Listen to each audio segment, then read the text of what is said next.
सलाम नमस्ते। मैं मोहम्मद आरिफ राठौड़ अहमदाबाद से। काफ़ी टाइम से हम देख रहे हैं सोशल मीडिया पर पिछले एक हफ्ते से कि अनाया नाम की कोई इंडियंस लड़की है, स्टोर में जाती है और कुछ मतलब स्टाफ कुछ है वो प्रिटेंड करती है ऐसा कि भाई वो परचेस कर रही है और कैसे डॉज करते हुए वो बाहर निकल जाती है। इंटेंशन उसका क्लियर है कि वो चोरी करना चाहती थी, तो पकड़ी जाती है और उसके बाद में वो कॉन्स्टेंटली आर्ग्यू करती है।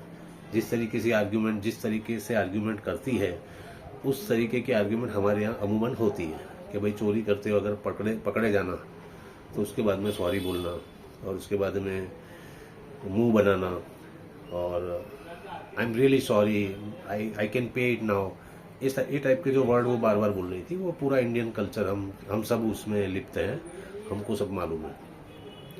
हमारी मेंटालिटी ये होती है कि एक बार चोरी कर ली जाए और अगर पकड़े जाएंगे तो सॉरी बोल देंगे, अगर नहीं पकड़े गए तो भाई जो है वो मिल रहा है, अपने को मिल ही रहा है, तो उसको हम एक हराम काम नहीं लेते हैं। ये हमारी एक मेंटालिटी है और ज़्यादातर लोगों में ये पाई जाती है। खुद अपने आप में प्रामाणिक होना और जब कोई ना देख रहा हो तब प्रामाणिक और एक ईमानदार बन के जीना, वो क्वालिटी बहुत कम पाई जाती है। हालांकि है, मैं डिनाई नहीं करता हूँ, क्योंकि हम खुद कोशिश करते हैं कि भाई हम ऐसे बने, तो वी बिलीव्स कि हाँ ऐसे भी है। बट ज़्यादातर एक ड्यूअल फेस और एक ये स्टैंडर्ड जो है इस टाइप का हमारे इंडियन कल्चर्स में मौजूद है।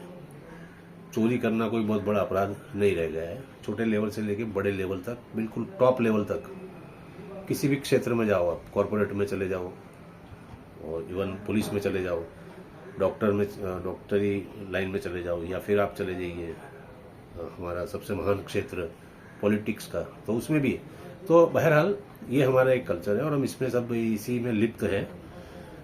लेकिन अब मैं खास तौर पे ये बात पे एक आपको एक इंडिकेट करना चाहूँगा कि इसी मामले को लेकर, अनाया वाले मामले को लेकर एनआरआई जो हमारे हैं, जो यूएसए में खास तौर पे, क्योंकि ये पूरी घटना यूएसए में बनी है, तो यूएसए के जो भी एनआरआई हैं वो इसे स्लैम कर रहे हैं। उसके बारे में एक वीडियो अलग से बना रहे हैं, बाद में और एक सप्लीमेंट्री वीडियो डाल रहे हैं, और खास तौर पे वो इस चीज को जोर दे रहे हैं कि हम इंडियंस की जो ये मेंटालिटी है, जो हमारे अंदर, मतलब ये एक समझे उनको क्या क्या कहना है उसको, मतलब कितनी छीछा लीदर वो कर चुके हैं, वो कर सकते थे वो सब कर चुके हैं और कर भी रहे हैं। जैसे हमारे इसी तरह से और भी चीजें होती है उसमें। हमारे खास तौर पे एक फ्रंट लाइन में रहते हैं हमारे एवी डांडिया साहब, ठीक है।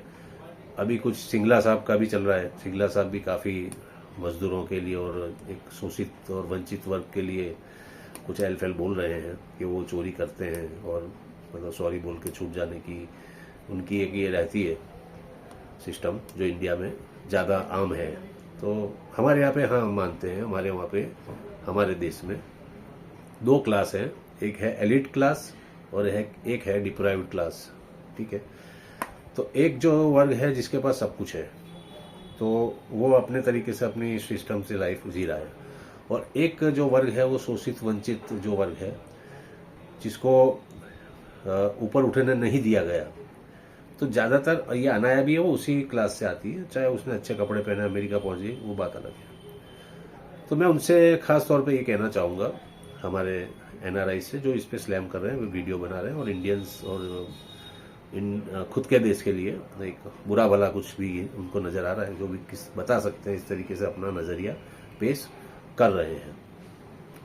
उनसे मैं कहना चाहता हूँ कि अगर आपको अपने देश के लिए इतना ही दर्द है, आप इतने बड़े हमदर्द हो, तो फिर से मैं कहता हूँ उनकी बात और उनका जो स्लैम करना, चाहे वो रोस्ट कर रहे हैं, ठीक है, कोई दिक्कत नहीं है, काम किया है सब और कर भी रहे हैं और हो भी रहे हैं काम। हमारे यहाँ कोई बहुत बड़ी बात नहीं है। तुम चोरी के बारे में इतनी बड़ी मतलब हमको रोस्ट करोगे।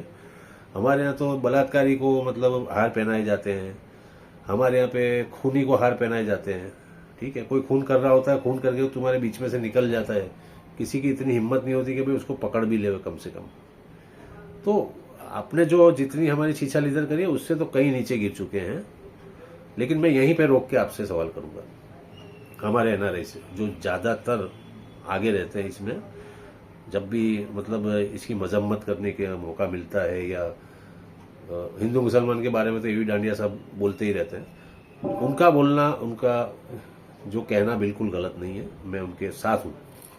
लेकिन एक और मैं उनसे रिक्वेस्ट करूंगा कि अगर आप में इतनी हमदर्दी है मौजूद, तो आप कुछ क्यों नहीं करते? आप भी तो कुछ करिए ना।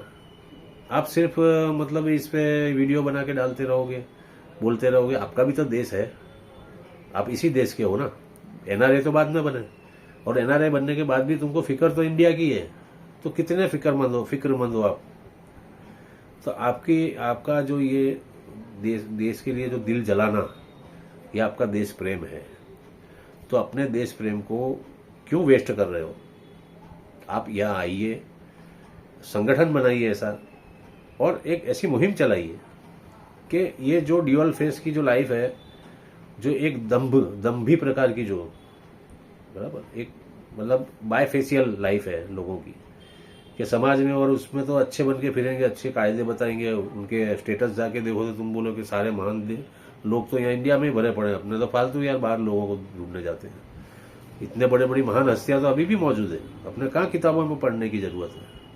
आप स्टेटस पढ़ो, इतनी बड़ी बड़ी हस्तियां मौजूद है। लेकिन जब रियल लाइफ में उसको देखेंगे तो वो बैंकॉक रिटर्न मिलेगा, वो थाईलैंड रिटर्न मिलेगा, ऐसा सब होता है। तो आप समझ सकते हो कि उनकी क्या लाइफ है, उनकी क्या सोच है।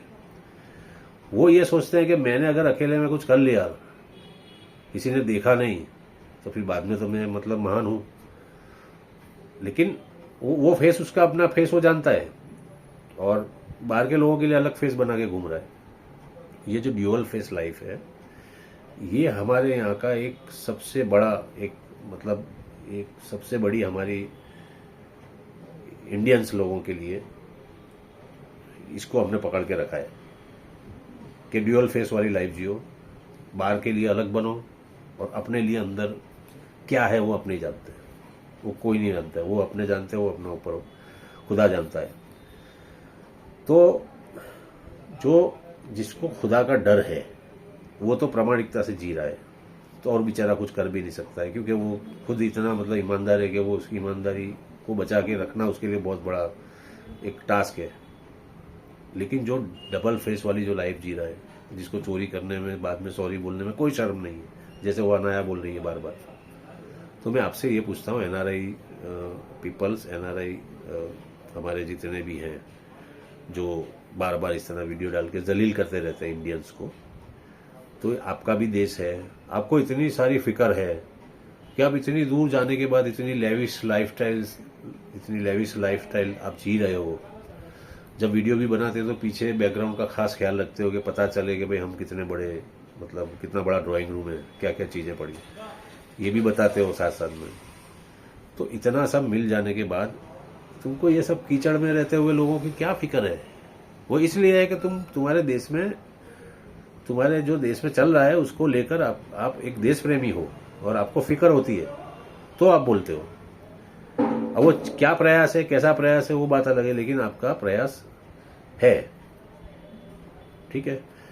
तो आप आइए, आप एक संगठन बनाइए, आप फंड कीजिए, आप लोगों को एकजुट कीजिए, और ऐसे एलिट लोगों में से किसी ऐसे लोगों को ढूंढ निकालिए जो इस पे काम कर सके और ये गंदगी को दूर कर सके। ड्यूअल फेस की जो गंदगी थाम रखी है हमने, वो गंदगी से छुड़ाओ, लोग पीछा कैसे छुड़ाएं, इसकी एक मुहिम आप चलाइए, ठीक है। क्योंकि अब आप मेरे को बोलेंगे यार आप इतना बड़ा भाषण झाड़ते हो, तो यार आप खुद तो करो कुछ। तो सबसे पहले मेरा ये प्रयास है कि मैं आपको ये बोल रहा हूँ, और दूसरी मेरी एक मजबूरी है कि भाई एज ए मुस्लिम, अगर मैं ऐसी बड़ी बातें लेकर अगर कोई मुहिम चलाने लगा जहाँ पे पॉलिटिशियन को भी टच होगा, तो वो तो मुस्लिम देख के 1 मिनट में, यहाँ तो हिंदू मुस्लिम कितना पीक पे है, तो वो तो 1 मिनट में मुझे न जाने क्या घोषित कर देगा और जेल में ठूस देगा कि मैं कभी बाहर ही नहीं आ सकता हूँ। तो हमारे जैसे लोग अगर धर्म के वजह से अगर मतलब कुछ काम नहीं कर पा रहे हैं, तो आपको तो वो भी कोई तकलीफ नहीं है, आप तो मुस्लिम भी नहीं हो। तो आपकी तो आवाज़ और बुलंद होगी इंडिया में, क्योंकि आजकल तो हमको हमारा टास्क तो ये है कि हम पहले मुस्लिम्स को हम इकट्ठा करेंगे और उनको अपने हक के और अपने उसके प्रति जागरूक करेंगे। तो हमारा वो टास्क हमारे पास मौजूद है, हम कैसे करेंगे क्या करेंगे वो हमारा एक अपना पर्सनल है। उससे आगे जो आप ये फिक्र लेके बैठे हो, अब वो तो हिंदू मुस्लिम वाली भी फिक्र आपके अंदर मौजूद है, तो आप आइए ना, कुछ करिए ना, क्योंकि एज ए नॉन मुस्लिम आप करोगे तो आपको कम से कम वो आतंकवादी नहीं घोषित कर पाएंगे। आप कोई भी मुहिम चलाओगे यहाँ आके तो कम से कम इतना सेफ गार्ड है आपके लिए कि भाई आपको वो आतंकवादी तो नहीं घोषित कर पाएगा। हमारे जैसे मुस्लिम्स अगर कोई मुहिम लेके आगे बढ़े तो 1 सेकंड लगेगा, ठीक है। हमें भी बहुत फिक्र है अपने देश की, हमको भी बहुत शर्म आती है। ऐसा नहीं है कि भाई वो अनाया किसी और धर्म की है तो यार अपने तो मुस्लिम है, अपने तो ईमानदार आदमी है, ऐसा नहीं होता है। इंडियन कल्चर में रहने वाला इंडियन ही रहेगा, और हमारे कल्चर में अगर ये गंदगी घुस चुकी है, जिसको पॉलिटिशियंस ने हवा दे रखी है, नहीं सुधरने देना चाहते हैं, कोई भक्त बन गया है तो उसको मजबूत भक्त बनाओ। आप अगर देखोगे कि हमारे यहाँ पे लॉयर फ्रेटर्निटी में, इंजीनियर्स लेवल के लोगों में, डॉक्टर्स फ्रेटर्निटी में भक्त मिलेंगे आपको। सिर्फ आंख मूंद के वो जो भी उनको रटाया गया है, पढ़ाया गया है मुसलमानों के खिलाफ, उस पर वो आंख मूंद के विश्वास कर लेंगे। अपनी पर्सनल लाइफ के और अपने पर्सनल अनुभवों के आधार पे डिसीजन नहीं लेंगे, जो उनको सिखाया गया है उसके आधार पर डिसीजन लेंगे। तो बहुत गंदगी फैल चुकी है। चोरी की तो एक छोटी सी बात आप लेके बैठ गए हो, कहीं आगे गंदगी फैल चुकी है। तुम्हारे कोई अच्छे किए गए काम, ये बिकाऊ मीडिया और ये मतलब पालतू कुत्ते जैसी मीडिया तुम्हारे अच्छे कामों को, तुम्हारे अच्छे संदेश को यूं दबा देती है। और 5-5, 7-7, 8-8 सालों से प्रधानमंत्री को कुर्सी पे बिठा के सवाल नहीं करती है, क्योंकि वो जो कुर्सी पे बैठा है उसी के कंट्रोल में सब चीजें हैं। तो कितना मतलब कितना कीचड़ फैल चुका है वो तो देखो। आप तो सिर्फ चोरी की बात पे इतनी बड़ी वीडियो डालने लगे, हम तो और कितने मतलब फंसे हुए हैं। तो हमें आपकी ज़रूरत है, हमें आपके प्रयास की ज़रूरत है, हमें आपके पैसों की ज़रूरत है, और हमें आपके जो आप इतने इंटेलिजेंट थे कि आपको अमेरिका ने हायर किया, तो हमको आपके ज्ञान की भी ज़रूरत है। तो मैं आपसे आह्वान करता हूँ, एवी डांडिया जी, सिंगला साहब और भी बड़े बड़े विद्वान और बड़े बड़े यूट्यूबर, आप यहाँ पे आइए, एक संगठन बनाइए और हम जैसे लोगों को, हम जैसे सेवकों को भर्ती करिए और मुहिम चलाइए। तो हम यहाँ पे हम अमेरिका बनाएंगे और एक अमेरिका से भी अच्छा एक कल्चर यहाँ पे खड़ा करेंगे। एक जापान से अच्छा प्रामाणिक देश हम यहाँ पे बनाएंगे। हमें आपकी ज़रूरत है, प्लीज़ आप आइए। Thank you sir.